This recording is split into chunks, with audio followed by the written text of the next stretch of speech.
The very first thing I do with all of my clients is look at their balance sheet, which is probably one of the least looked at financial statements in business, but Yes. it's where that Yes. debt is going to show up. It's where that equity number is going to show up. And it is what tells you the story of your sustainability. Okay. So it's where we start, and that's where the mindset conversations start. Why do we not have a line of credit? And Mm. then it'll come, oh, well, we don't want debt. We don't want, and I get that. I trust me when I say I am a risk averse person by nature. I get it, but you can take baby steps. Mm. And what if we just got the line of credit and it was there? It's not going to cost you anything just to have it there, just in case you need it, because when you need it, your numbers aren't going to help you get it. But if you don't need it right now, you can put it in place and have it. Hey guys, welcome to episode number 235 of the Game On Girlfriend podcast. Are you afraid of debt? Does it just like freak you out to even think about possibly going into debt? If so, you're definitely not alone. And today's guest, Danielle Hendon, talks about how you can start to switch your money mindset around the debt you may already have. Which debt makes us feel bad? Which debt makes us feel amazing? Because there is one. I know, right? And how you can start to transform your relationship to money right now, especially if you're running a business. Now, when I started this podcast episode, I asked Danielle why this is what she does. She's an accountant that helps business owners understand both debt and their money mindset, and then obviously how to grow and expand. But the reason she does this is because she felt as an accountant that she needed more time with her family, that an 80-hour work week and her newborn child were actually not that compatible. And there was something she needed to do about it. If you are feeling that way about work, or even if you are already owning your own business and running things and you're feeling like things are too overwhelming, today's conversation is really going to help. Yes, it's about money, but once we start to calm our minds down around money, other things start to fall into place. Danielle Hendon is the founder and owner of Corners CFO, a firm offering financial advisory services to small business owners on a scale that fits their company and budget. Coupling her decade of experience in corporate finance and accounting with her passion for small business owners, Danielle brings the benefit of big business financial analysis to entrepreneurs. Now, instead of helping corporations increase share prices, Danielle gets to help business owners increase their personal livelihoods so they can leave a legacy and a lasting impact on their community. If you love running your business, but you're not always so sure about the financial piece, today's episode is the episode you have been looking for. It's going to help you relax. It's going to give you great ideas, and you're going to love listening to Danielle. So pop in those earphones and let's get to it. Danielle, welcome to the Game On Girlfriend podcast. We are going to be talking all things money, debt, finance, gooey goodness. I am like barely sitting in my seat. I'm so excited. I am so excited. And I love that you're so excited because not very many people get that excited about money. Money's the best. I It mean, I is. know we don't love it more than people. We don't love it more than our values, but we Yes. love it. Oh It's my what gosh, I we was do. just saying the other day that people mean more than profit, Yes. but we want that profit in our pocket too. Yeah, please. I mean, how do we take care of people without money? Honestly, it's just the way the world's designed right now. Yeah. Absolutely. You can tell the truth about that. So, all right, I know we are going to dive into a couple topics that I know are super important that make people a little bit nervous. Debt, right? So, before we jump into that, though, what I would love to know, Danielle, is I mean, clearly with your background, with everything that you know and do, there are so many different ways you could have taken your business, your career, your life. Out of all the things on planet Earth that you could have done with your skill set, why is this what you do? Okay, so I want to give you kind of two sides to it. The origin story of what got me to how I serve the clients I serve, but Okay. also as a growing business owner, the why I Mm. want to grow and have other accountants that can do what they love and be there for the people they love. So Oh, my origin story is actually funny story. I started as a music major in college, and okay. I had an English professor that made us write about the future of our career. And the future of a music major was not going to support my financial habits. So I had friends in accounting and I decided to try it out, loved it, stuck Mm. with it. And I really had a ball with the accounting classes. Got my degree in accounting, did like most accountants do and went into public accounting on the other side of that. Right. Loved what I did. I was in the audit side of accounting, really enjoyed everything about it until I started a family and I realized Mm. 80-hour work weeks and a newborn don't mesh very They well don't go together. together. No. So, being in the Houston area, which is where I'm at, most of my experience was with oil and gas. So, I left public accounting and I landed at an oil and gas company in downtown Houston. Again, loved what I did. I've always been the kind of person that has to be, I'm not the go get a job. I'm a have a career and do what you love doing and enjoy it. And I did. I loved it. But they went through bankruptcy. Ah, And on the other side of bankruptcy, the financial bankers started slicing and dicing. And then the pandemic hit, and I got a completely different perspective on mm, parenting. I will admit, when you love what you do it a lot. And I was a workaholic and a mom, and being home with my kids and mm. becoming the one that had to get them to school, had to get them to swim. I got to know the friends and the parents and the teachers and the coaches, and I didn't want to give that up. So when it became very clear that the company was going to close, I decided to take a leap of faith and put flexibility and family over our finances. We had some savings. I don't recommend doing this without something, and we'll get into that with the debt conversation, but we had some savings, and I'm going to say blessed to have a friend that introduced me to another business owner that does fractional CFO work. Got it. And she was very transparent and honest, and you can do this, and this is how we do this. And I did it. And I have not looked back since. I absolutely love being able to bring big business financial concepts to small business owners where I now get to help people build livelihoods and legacies, not just add to a profit number. Is that the best? Like, doesn't I mean, the reward of that alone, I mean, I can hear it in your voice, and I feel it personally as well when I get to work. But this is wow. What a I transition for absolutely you. love it. Yeah. And on the other side of it, being able to be a business owner that grows a business, Mm, I now get to help other accountants like me that love what they do, but don't necessarily want to hustle hard, play hard. yep. We want to be there for our family. We want to have the flexibility, but we are still really smart women that can do an amazing job Yes. and should get to have purpose in that too. Oh, I love it so much. Oh my gosh, what I'm hearing is the dismantling of an aforementioned institution called Yep. corporate America, right? Like it's Yes. really, and corporate anywhere, honestly, right? America has crunched it down into something quite insane, right? Where it's like, work as hard as you can, we'll take all the profit. Thanks. Right. It's like this Yes. weird thing that we're doing. And that I'm happy to see it starting to crumble with moments like this, where it's like, Hmm. listen, that doesn't work for me. I don't know who the hell that even actually does work for. Like, who wants to work 80-hour weeks to make No. someone else wealthy? It just doesn't make sense. And so I'm so happy to see so many humans. And I do think the pandemic, as awful as this has been for so many reasons, I think the eye opening that happened about how much life we were missing. I Yes. love how you said that. Like, I met the other parents, I met the teachers, I met the life that my children were leading that I didn't get to be a part of before. And I think that's so important. Like, I saw a meme, God damn these memes, right? But I saw a meme the other day and I was like, that hit me hard, right? Which was the only people who will remember that you worked late or your children. I almost Oh, threw up onto my phone. I was like, the truth of that statement hit me so hard.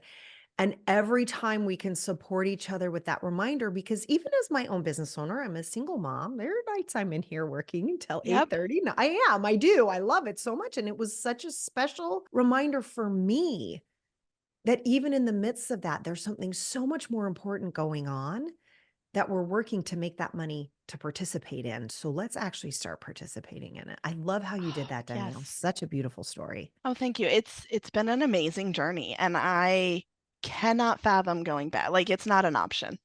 It's not even remotely on the books. I totally get what you mean. I know. I know. We joke around. There's a bunch of us, and I always make this joke. I think once a month, most entrepreneurs go, "That's I'm gonna go work at Starbucks." Like we all just freak out, right?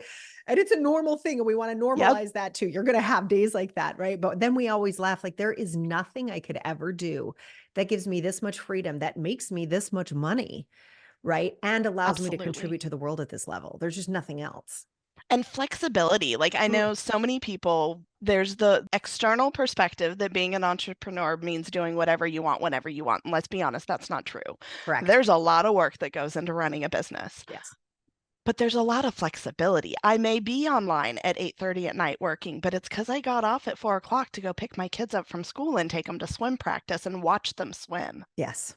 Yes, it's absolutely true. I was thinking that the other day. I caught this little tickle in my throat that we were joking about earlier because I was with my daughter in Florida while she was at a national dance competition. And I saw every single client.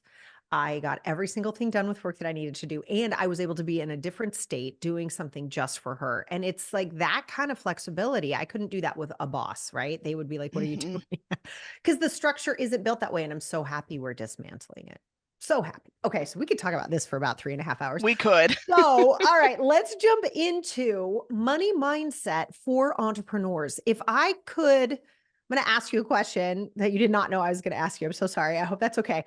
But like, if we can distill down a money mindset, I want to say issue. I don't love that word, but one thing we could pop for most entrepreneurs, what is the money mindset gift you wish more entrepreneurs would give themselves? Oh, I think I would say belief in themselves. Like, I know that doesn't sound like a money thing at all, Oh but it no, it's really everything. is. Yeah. It is your belief in yourself is going to tackle the limiting beliefs. It's going to tackle your concerns about debt. It's going to tackle, can I do that? Like it covers it all. I couldn't agree more. That's like my favorite thing to teach people is if you trust yourself, right, you're going to make good decisions, but you also trust yourself to break through the limiting beliefs around wealthy people are jerks. Hmm. If you make money, you must have swindled somebody. Only the guilty are rich. Like those sorts of beliefs that we have. If you actually trust yourself, you can allow yourself to have a lot of money and trust that none of that would ever be true about you. Yes, and it gets into the nitty-gritty, the pricing. You Mm, are worth what you're pricing. You're giving more than I bet you're charging for. yeah. And yeah, all the things. So good. Oh, I love it. Well, I did not know that was going to be your answer. That just made my socks roll up and down. I'm super happy about this. So now let's talk about debt. It's a four-letter word that a lot of people don't like. Let's dive into how you view debt, Danielle. Like, how do you see its role in business? How do you see its role in our world?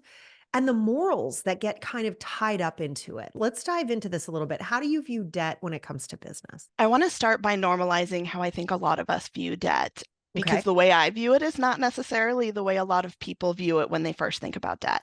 The running narrative behind debt has a really negative connotation. It's built around the unintentional and habitual use of debt rather than being built around the intentional and purposeful use of debt.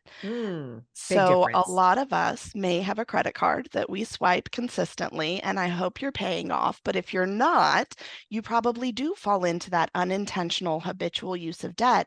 And it's so easy. Don't get me wrong. I don't think the financial gurus are wrong when they say sometimes you got to put away the credit card. It's Yeah. so easy to just swipe and get things done. But then you have this growing number that feels like a burden and it's Mm, heavy and it's hard to carry and it becomes this weight that creates anxiety and stress, and it just adds to that negative connotation behind debt. I want people to switch the narrative to understand that that negative connotation comes with the unintentionality. It has nothing to do with mm. the debt itself. Debt is just a tool that can be used in good or bad ways. You just blew my mind.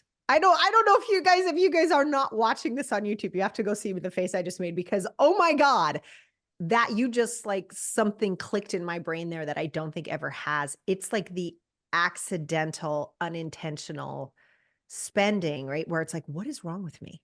How could I have done this? What kind of an idiot am I? Oh my God. Like that thing. I've heard my clients say that to themselves. I Yep. know I said that to myself when I first launched my business, like you jackwagon. How could you, right? Those sorts of conversations, it's the accidental slash unintentional spending that actually makes us feel bad. Hmm. Holy cannoli. How did I not put that together before? That's gorgeous. Because yeah, there have been times I've done it on purpose, right? And I pay it off almost immediately. And it was so great. And it was absolutely gorgeous the way the entire transaction worked. And I have zero guilt. Thank you. That And was that amazing. intentional debt could be the thing that Yes. launches your business. You Yes. cannot start a business without money. And I said that a little bit when I talked about mine, but you've got to pay the bill. Even if your business doesn't require a dime, if you are a service-based provider, you can do it all without buying anything. You have to pay your bills. It requires money to get this, and it's going to take time to get clients in the door. It's going to take time to get marketing up to speed. Debt is not a bad thing when it's intentional and it's planned for, and you know how much you're going to need. If you know what that runway is, you know what you're going to need, you're able to then launch a business that could be wildly successful. Yeah. Yeah. But it's that understanding and the grace around that too, I think. And there's also, how do you feel too, Danielle, when you're serving your clients who are starting businesses, starting to run businesses and grow businesses? Do you have, oh gosh, I'm totally putting you on the spot. So if you don't know, don't worry. But do you have an idea of how many of the people who are starting businesses actually have a side job at the same time? Like they get some other job to continue to pay their bills because maybe they didn't have a nest egg, but they know they want to start their businesses? So I have seen a little bit of both. So Okay. most of my clients actually do come to me with debt.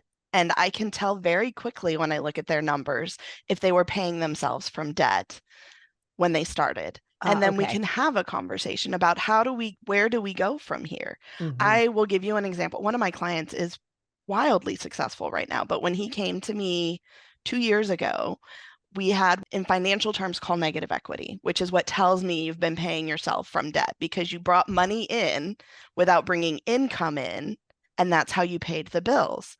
But now he's got so much profit, we don't even have to worry about that monthly payment. It's taken care of. It's Right. fine. Right. Okay. So it's really having a plan. I mean, doesn't always having a plan make any of us feel better? Absolutely. I mean, it's how you take back control. Yeah. Yeah. What is okay, so let's say somebody's listening and they're like, "Oh dear heavens to Betsy. I do have debt. I don't know what to do about it and I feel bad." What is like the very first thing you would advise someone to do in that situation? How can they start to have themselves feel better quickly? Make a plan. You need to look at that debt. And I'm going to say, so first of all, usually the debt that makes us feel bad is credit card debt Sure. because all you see is a growing number and the interest rates are astronomical. And if you are not paying it off, it is inevitably just going to keep growing. Anybody making minimum payments on a credit card is drowning and they know they are. Yes. So Yeah. I will say that one of my favorite things, if credit card debt is what makes you feel like you're drowning, is to go look into what's called a term loan. It's like, Okay. think of your car loan. Your car loan is a term loan. Take that credit card debt. And I have another client that we did this with. There was over 6 figures in credit card debt. Holy cannoli. That's You a can lot of imagine what figures. that interest rate is hitting every Oof. single time. Yeah. We flipped it around into a term loan that's got a doable a monthly amount. It's a 5-year loan. And over the course of those 5 years, we're Mm. paying off that credit card debt. And now we're building the habit of paying the credit card every month. So we're paying the term loan. We know exactly what it's going to be every month. It's not going to grow. It's not going to change. It's a steady number that we know we need to cover. And then we have that habit of how do we pay that credit card every single month now? And out of curiosity, because I've never done that, but I know a lot of people who do, when you get a term loan like that, is the interest rate less than what you would pay on a credit card? 100%. It's Got not it. the best interest rate you would ever go get, Sure.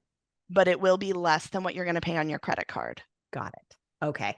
Okay. So still saving money, Yep. making things more predictable, and feeling like you're back in control. And it's that predictable and control that matters, honestly, even more than the saving on the interest. The Oh, saving on the interest is great, and the financial person in me loves it when we can save money. But it's back to that mindset. When you are feeling like you're drowning under mm, credit card debt, you're not making your best decisions. You're scrambling to get money in the door because you feel like you're climbing a 50,000-foot mountain every single day. yeah.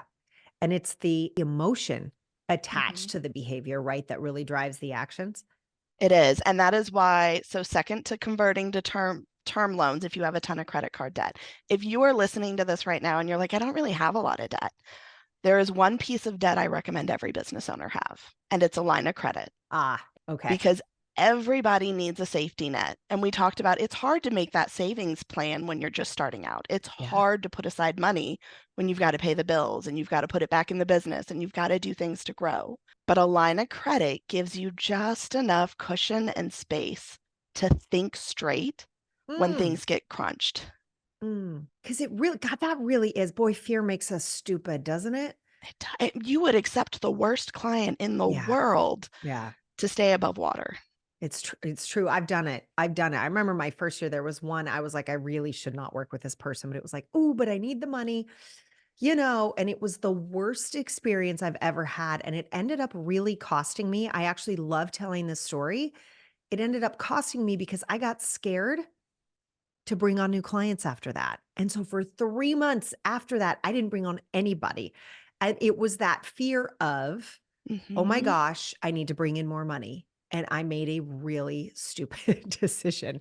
And I think it's so helpful for us to recognize that's actually by design. Physiologically, right? Our prefrontal cortex is designed to shut down in the face of fear. So we don't Yes, think, we protect. act, right? Like this is by design, not great when it comes to money, right? We just absolutely make the wrong decisions when emotion is involved.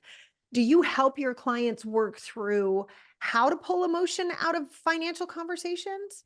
So we do the very first thing I do with all of my clients is look at their balance sheet, which is probably one of the least looked at financial statements in business, but Yes. it's where that Yes. debt is going to show up. It's where that equity number is going to show up. And it is what tells you the story of your sustainability. Okay. So it's where we start, and that's where the mindset conversations start. Why do we not have a line of credit? And Mm, then it'll come, oh, well, we don't want debt. We don't want, and I get that. I trust me when I say I am a risk averse person by nature.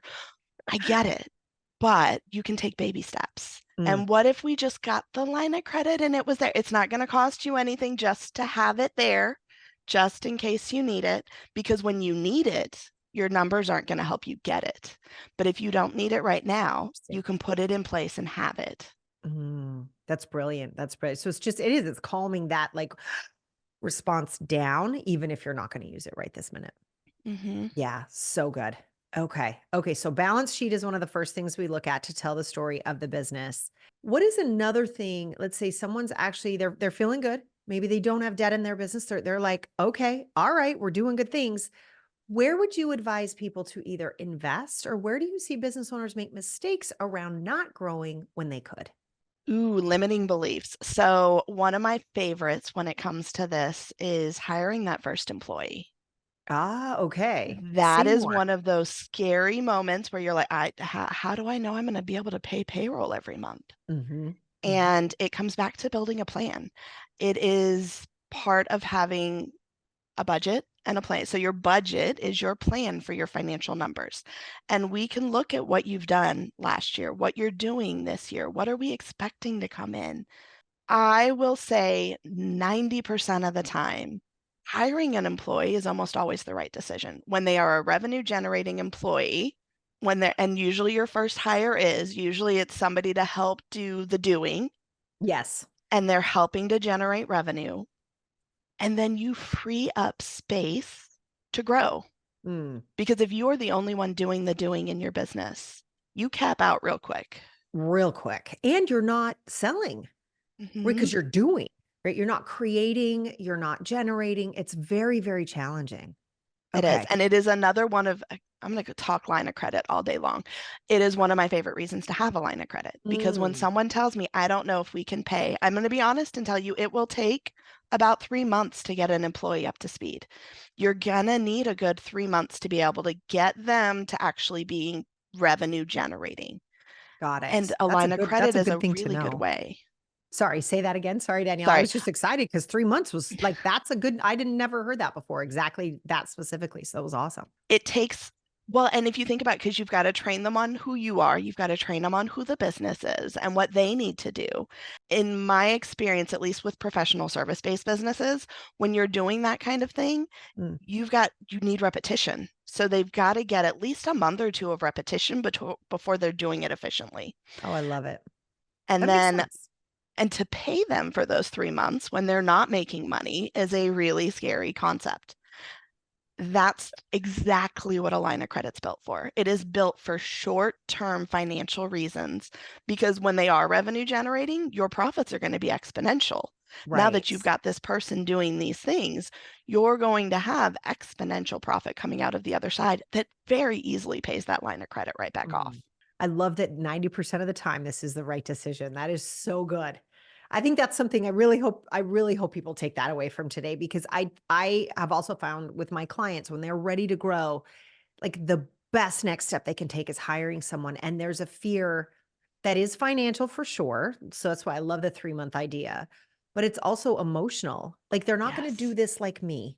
This is my baby. How can I possibly turn this over to anyone? Right? That kind of feeling. Mm-hmm. And so I think it's that, again, that self trust. It comes back to that, doesn't it? Of like, do I trust myself, one, to hire the right person, Yep. to train them correctly, and then to trust them to come back to me if they need me for more stuff. Yeah.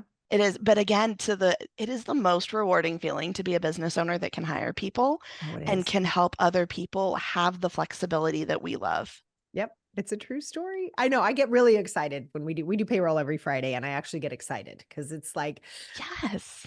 "Oh my god," right? Little Timmy's baseball just got covered or whatever the heck it is. It's just so exciting to know that that's where we're directing the money, right? We're Yes, helping more people do what they love the most in their lives through our business while also helping our clients. It's just delicious. It's such a great gig, such a great gig. it Well, listen, is. Danielle, if someone is listening today and they are like, "Oh my god, I love me some Danielle. Where can I get some more of her?" Where can people find you? We are going to have a landing page just for you guys. Woo It's going to woo. be the number four, not the word, the number four cornerscfo.com/game on girlfriend. Oh my gosh, you guys, stop it. Stop it. All right. So we are going to have that link underneath this video if you are watching on YouTube, and we will have it in the show notes if you are listening. Danielle, this has just been such a joy. I so appreciate the work that you're doing. I love your story, and I love that you are a walking, breathing example that we can take back control and start a business and do it wisely. Thank you so much for having me, Sarah. I absolutely loved this conversation.